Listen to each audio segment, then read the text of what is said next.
Hi hello ನಮಸ್ಕಾರ, welcome back to my YouTube channel. ನೋಡು ಗುರು, ಒಂದು 6 ಇಲ್ಲ 1 ವರ್ಷ ಗೈಪ್ ಆಗ್ಬಿಡು.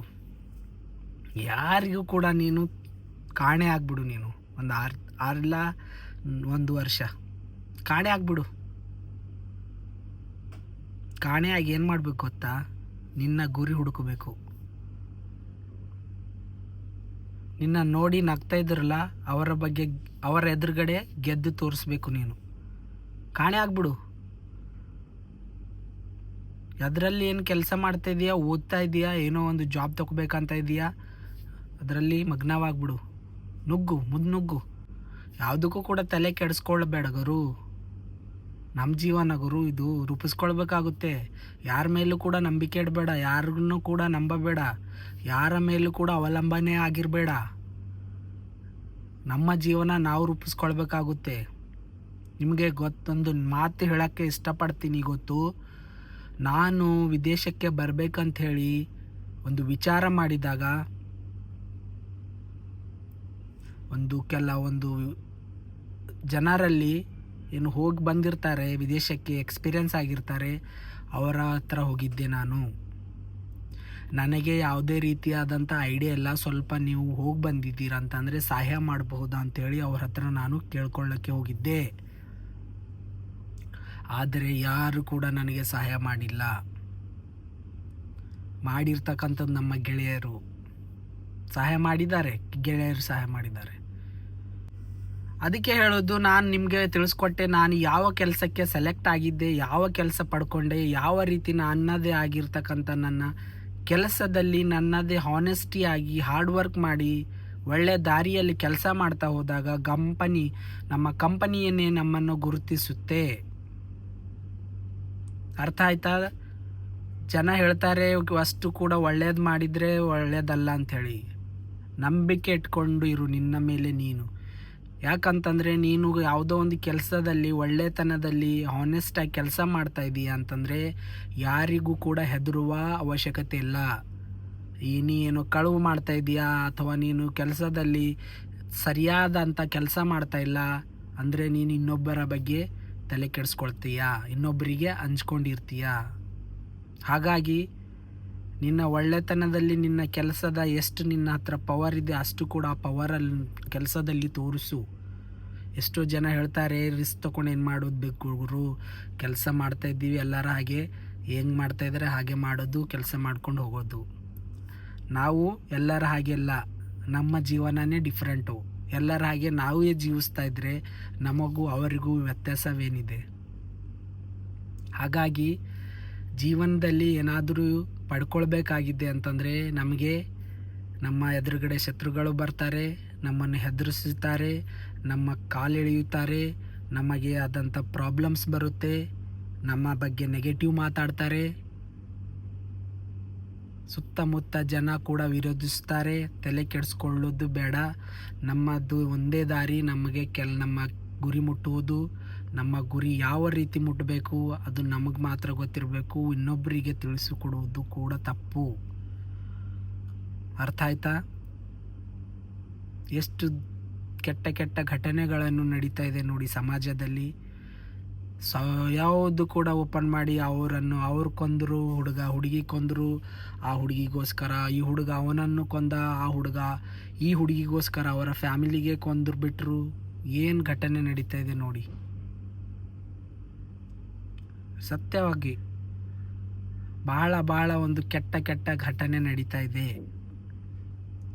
ಯಾರಿಗೂ ಕೂಡ ನಂಬಕ್ಕೆ ಹೋಗಬೇಡಿ.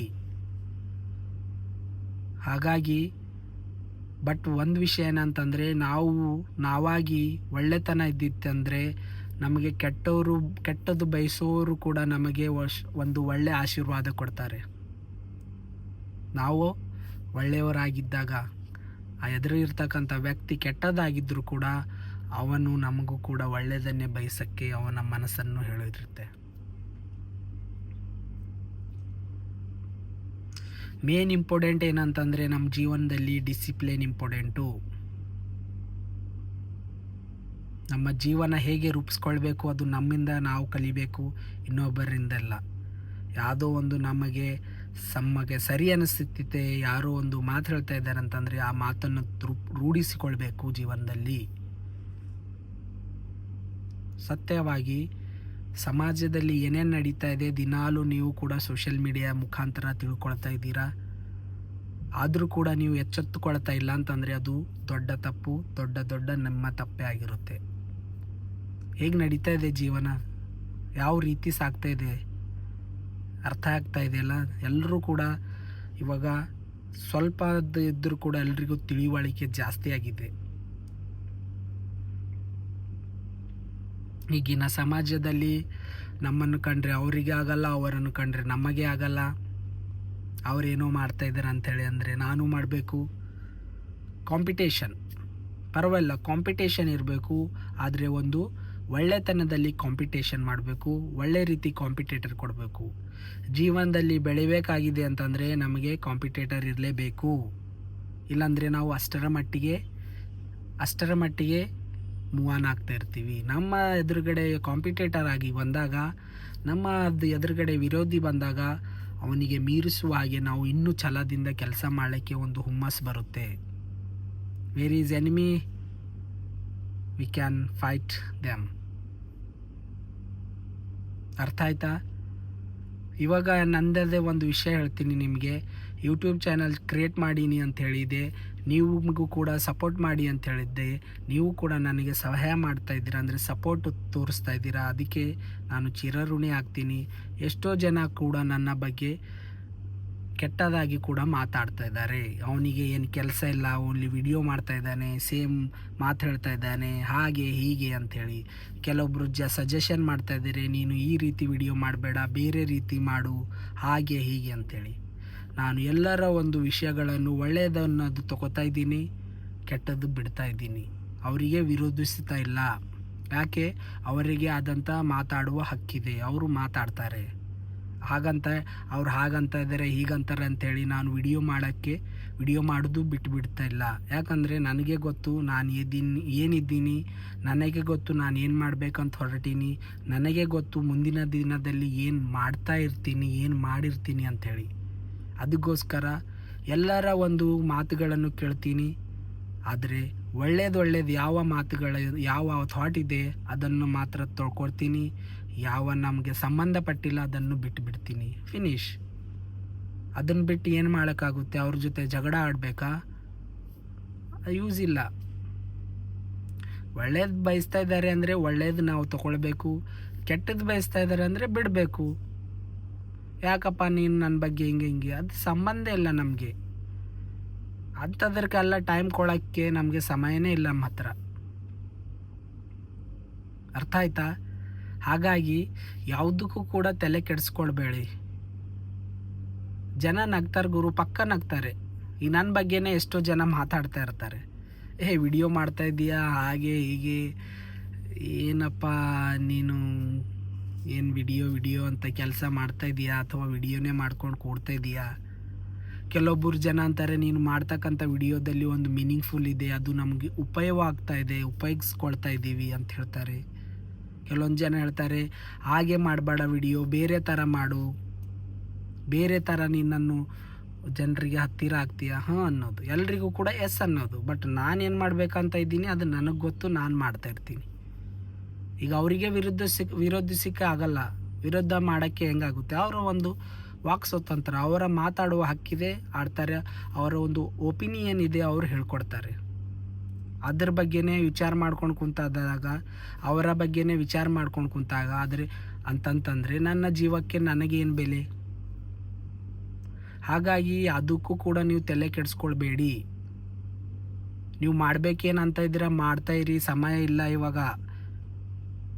ಮತ್ತೊಂದು ವಿಷಯ ಏನಂತಂದರೆ 2025ನೇದು 6ನೇ 7ನೇ 8ನೇ ತಿಂಗಳು ಚಾಲು ಆಯಿತು. ಉಳಿತು ಎಷ್ಟು? ಇನ್ನ ತನಕ ನೀವು ಯೋಚನೆ ಮಾಡ್ತಾನೆ ಇದ್ದೀರಂದರೆ ಬಿಡು ಗುರು. ಎಷ್ಟು ಯೋಚನೆ ಮಾಡ್ತಾ ಇರ್ತೀಯ, ಅದು ಮಾಡಬೇಕು, ಇದು ಮಾಡಬೇಕು, ಹಾಗಿರಬೇಕು, ಹೀಗಿರಬೇಕು, ಯೋಚನೆ ಮಾಡ್ತಾನೆ 8 ತಿಂಗಳು ಕಳೆದ್ಬಿಡ್ತು. ಇನ್ನು ಯಾವಾಗ ಸ್ಟಾರ್ಟ್ ಮಾಡ್ತೀಯ ನಿನ್ನ ಕೆಲಸ? ಬಿಟ್ಬಿಡು. ಮೊಬೈಲ್ ತಗೊಂಡು ಬೇರೆಯವ್ರ ವಿಡಿಯೋ ನೋಡೋದು ಬಿಟ್ಬಿಡು. ಏನಾದರೂ ಕೆಲಸದಲ್ಲಿ ಹೊಂದ್ಕೊಂಡು ಹೋಗು, ಕೆಲಸ ಸ್ಟಾರ್ಟ್ ಮಾಡು. ಬೇರೆಯವ್ರ ವಿಡಿಯೋ ಬೇರೆಯವ್ರಿಗೆ ನೋಡ್ಕೊಂಡು ಜೀವನ ಮಾಡೋದು, ಜೀವನ ಕಳೆಯೋದು ಹೋಯ್ತು. 2025 8ನೇ ತಿಂಗಳು ಸ್ಟಾರ್ಟ್ ಆಗ್ತಾಯಿದೆ ಇವಾಗ. ಈ ವರ್ಷದಲ್ಲಿ ಏನಾದರೂ ಮಾಡಬೇಕು, ಏನಾದರೂ ಸಾಧನೆ ಮಾಡಬೇಕು, ಏನೋ ಒಂದು ಜೀವನದಲ್ಲಿ ರೂಪಿಸ್ಕೊಳ್ಬೇಕು ಅಂಥೇಳಿ ಡಿಸೈಡ್ ಮಾಡು. ಇನ್ನು ಕಾಲ ಇದೆ, ದಿನ ಹೋಗ್ತಾ ಇರುತ್ತೆ. ಸಮಯ ಅನ್ನೋದು ಯಾರಿಂದ ಸಾಧ್ಯವಿಲ್ಲ ಸ್ಟಾಪ್ ಮಾಡೋಕ್ಕೆ. ಮೂವ್ ಆನ್ ಆಗ್ತಾ ಇರುತ್ತೆ. ನಾವು ಯೋಚನೆ ಮಾಡ್ತಾ ಹಾಗೆ ಇರ್ತೀವಿ. ಬೆಳಗ್ಗೆ ಹೇಳೋದು, ತಿಂಡಿ ತಿನ್ನೋದು, ಮಲ್ಕೊಳ್ಳೋದು, ತಿಂಡಿ ತಿನ್ನೋದು, ತಿರುಗಾಡೋದು, ತಿಂಡಿ ತಿನ್ನೋದು, ಅವ್ರ ಜೊತೆ ಜಗಳ ಆಡೋದು, ತಿಂಡಿ ತಿನ್ನೋದು, ಅಲ್ಲಿಂದ ಇಲ್ಲಿ ಕಳುವು ಮಾಡೋದು, ತಿಂಡಿ ತಿನ್ನೋದು, ಅವ್ರ ಕೊಲೆ ಮಾಡೋದು. ಇದೇ ಜೀವನ ಆಗಿದ್ದಿದ್ರೆ ಜೀವನ ಯಾವಾಗ ರೂಪಿಸ್ಕೊಳ್ತೀಯ ನೀನು? ಬಿಟ್ಟು ಗುರು. ನಿನ್ನದೇ ಆದಂಥ ಫ್ಯಾಮಿಲಿ ಇದೆ ನಿನಗೆ ನಂಬಿ. ಅವರಿಗೋಸ್ಕರ ಜೀವನ ಅನ್ನೋದು ಒಂದು ಒಳ್ಳೆಯ ರೀತಿಯಲ್ಲಿ ಜೀವಿಸೋಕ್ಕೆ ಪ್ರಯತ್ನ ಪಡು.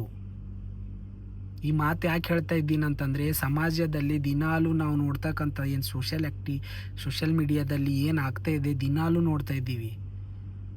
ಅವರ ಆಸ್ತಿಗೋಸ್ಕರ ಇವರು ಹುಡಿದ್ರು, ಇವರ ಆಸ್ತಿಗೋಸ್ಕರ ಅವರ ಕೊಂದರು, ಅವರ ಮನೆಯಲ್ಲಿ ಕಳುವಾಯಿತು, ಇವರ ಮನೆಯಲ್ಲಿ ಕಳುವಾಯಿತು. ತುಂಬ ಒಂದು ಕೆಟ್ಟ ಒಂದು ಘಳಿಗೆ ಆಗ್ತಾಯಿದೆ, ಕೆಟ್ಟ ಒಂದು ವ್ಯವಸ್ಥೆ ಆಗ್ತಾಯಿದೆ ಇವಾಗ. ಮಾನವೀಯತೆ ಅನ್ನೋದೇ ಹೋಗ್ಬಿಟ್ಟಿದೆ ಇವಾಗ. ಯಾರಿಗೆ ನಂಬಬೇಕು, ಯಾರ ಜೊತೆ ಸರಿಯಾಗಿ ನಾವು ಇರ್ತೀವ ನೋಡಿ ಹೇಗಿದೆ ಅಂತಂದರೆ, ನಾವು ಯಾರೋ ಜೊತೆ ಚೆನ್ನಾಗಿದ್ದೀವಂತಂದರೆ ಅದನ್ನು ಕೂಡ ಒಂದು ಇಲ್ಲ ಒಂದು ದಿನ ಮುರಿದು ಬೀಳುತ್ತೆ.